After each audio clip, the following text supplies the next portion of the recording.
jednog dana rešio moj tata za rođendan da mi kupi smarta. Tata, kupi mi smarta.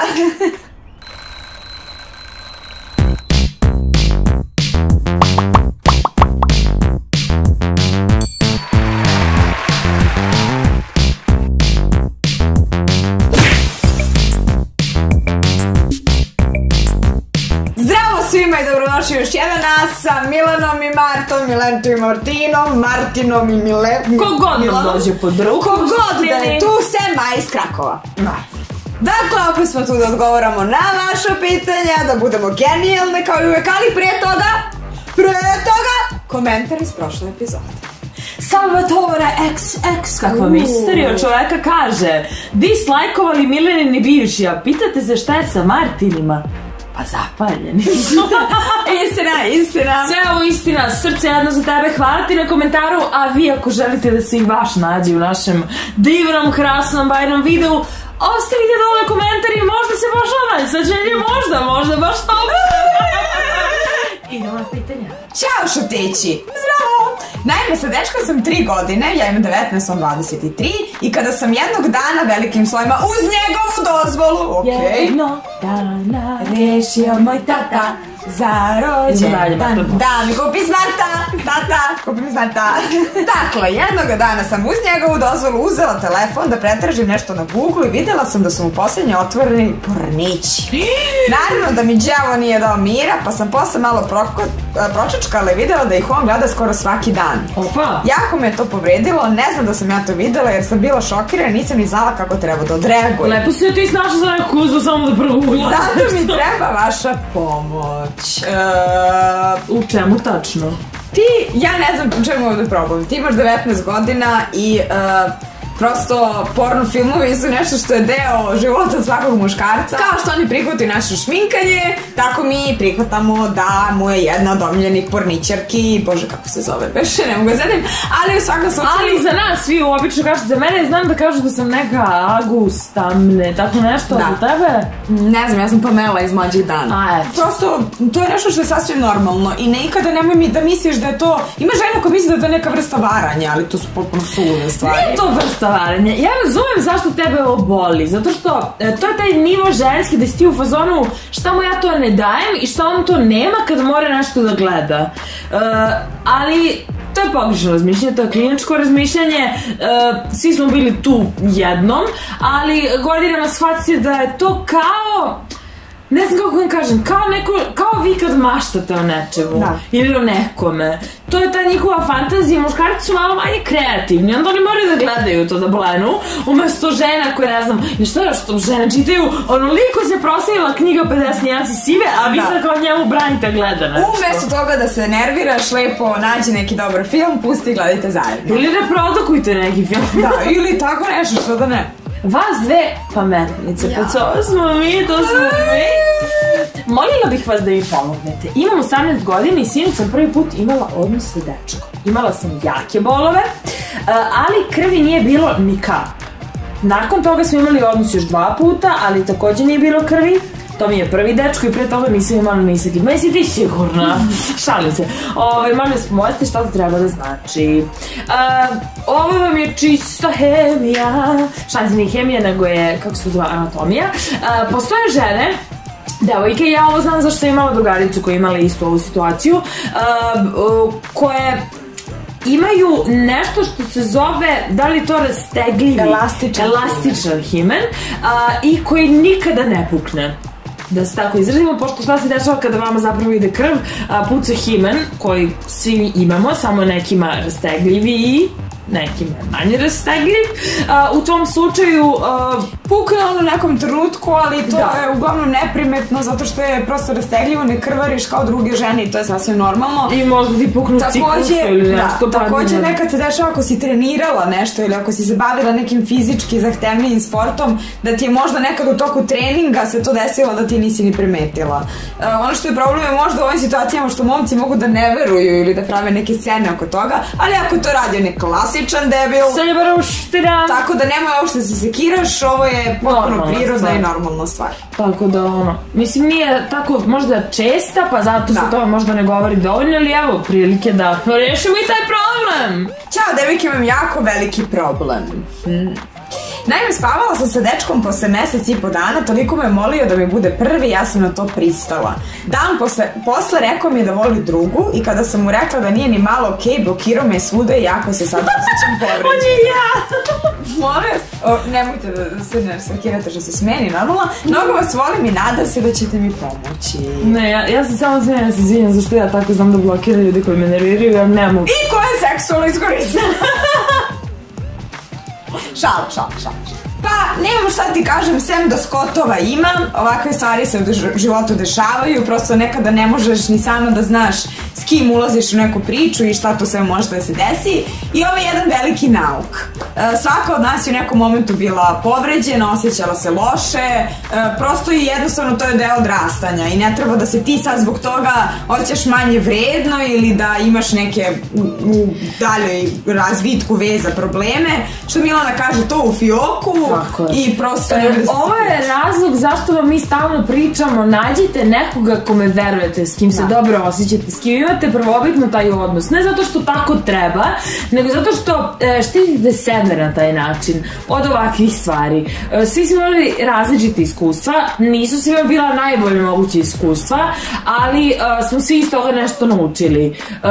Ovo je dobra prilika i evo dobar format da ostale devojke koje se još nisu upustile u tako nešto znaju šta može da se desi i da iz tog razloga, ako ni iz jednog drugog ne urade slično, upravo daju sebi neko vreme da shvate šta žele, s kim to žele, zbog čega, da oforme odnos, da oforme jednu zdravu sredinu u kojoj će sve nekako prižno teći, a ne da forsiraju nešto, da se prilagođavaju društvu, da prihvataju molbe i bilo šta slično. Ono što se ovde dogodilo je verovatno da on imao sve vreme devojku, da je spavao sa tobom, kada je spavao sa tobom pukla ga je griža savest i jednostavno je odmah sutradan to prekinuo, blokirao te svuda kao da ne postojiš i kao da se to nije dogodilo. A i ako je njemu možda prvi put ili neki od tih puta ne verujem da je baš. Možda i teo samo još neki put da provažava pre njegove devojke. Ali u svakom slučaju dešavalo se, idi dalje, move on, nikakav problem. Ako ga sretneš, samo mu reci, dečko ti si budal. Šta se nema ništa? Dečko, ajde oladi, daj. Stajte, nemojte da im da. Ćao devojke, imam jedan problem. Već duže vreme osjećam se depresivno zato što još uvek nemam dečka, a imam već 16 godina, boleti. Osjećam se odbačeno u društvu kada vidim da mojim drugaricama momci stalno prilaze, a meni ne. Ne znam šta da radim, da li da pokušam da se promenim, molim vas mi odgovorite. Pa mislim, da se promeniš zato što nije najviše neki dečko za tebe. Jel misliš da treba da nešto promeniš za sebe? Koliko je 16 godina? Prvi, drugi srednji? Naravno da ne treba da se menjaš zato što nisi našla nekoga ko je za tebe. Naravno da treba da se menjaš ako misliš da imaš nešto da promeniš na bolje. Ne znam zašto osjećaš odbačeno, nisu svima putevi isti, nije svima vreme polovisti i nismo svi predodređeni da imamo prvog dečka u 13, da spavamo s nekim u 15 i da sa 18 ne znam ja šta radite ako ste vi sve to gledali do tada, tako da nema što se opterećuješ ovim vremenskim, nemojte da se opterećuju godine. I šta znači ti kalupi vremenski 16? Do 16 nisi imala dečka, treba skoro se menjam. Do 18 ti se spavala s nekim, treba da, ne znam, se odselim na Tajland, možda tamo ima neko s kim će spavati. Mislim, nemojte to sebi da radite jer stavite previše sebi pritiska na... Ljudi, ja bukvalno nemam pojma o čemu vi pričate. To je 16 godina, je potpuno normalno da nemaš dečka i da se družiš i da radiš neke potpuno druge stvari. Ne znam koga si ubedio da je u tim godinama. Meni je pre nenormalno što sve tvoje drugarice imaju dečka nego što ti nemaš. Normalno da imaš neke simpatije i da prosto, ali ja sa 16 godina kakav crni dečko, mislim, to je bilo kao sviđa mi se ovaj, sviđa mi se onaj, uvijek njih više naravno, ali ovo je potpuno, mislim, suludo je. Ne treba da osjećaš nikakav pritisak, niti da misliš da treba da se menjaš zbog toga. Jer ima toliko vremena da imaš momke, da imaš razne ljubavne priče, čeka ti slomljeno srce i njegovo slomljeno srce i 300 nekih stvari i uživaj sada što možda odeš drugaricom u bioskop, a ne da se baviš nekim ljubavnim problemima.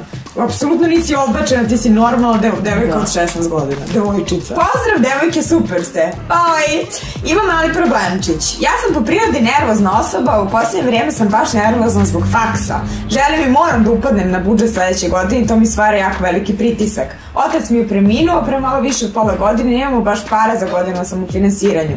Ja znam da sam sposobna i da mogu da upadnem na budžet, ali me jako strah da mi mozak ne blokira zbog preterane nervoze i nespavanja. Kako da se rešim nervoze kad znam da mi od tih ispita zavisi godina?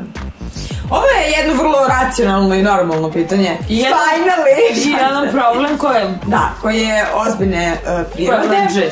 Pa, svako od nas je na važnim ispitima i na fakultetu imao tu nervozu i kad te boli stomak danima pred ispiti, ujutru ne možeš da spavaš i ostalo, to je potpuno normalna stvar.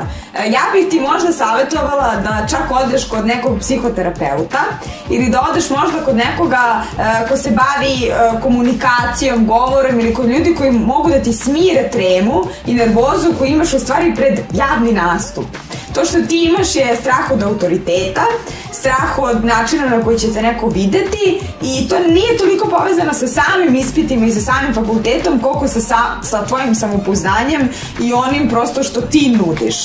Tako da bi ti jedan razgovor sa nekim koji je stručan dosta pomogao da se otvoriš i da shvatiš da fakultet, da su ti ljudi koji su profesori takođe ljudi, da nisu neke karakonđule, da od tog jednog ispita zavisi tvoje godine, ali ne zavisi sad ceo tvoj život i da prosto smiriš malo samu sebe kako bi mogla pokažeš najbolje rezultate na najbolji način. Postoje ljudi koji funkcionišu jako lepo pod pritiskom i postoje ljudi koji funkcionišu užasno pod pritiskom.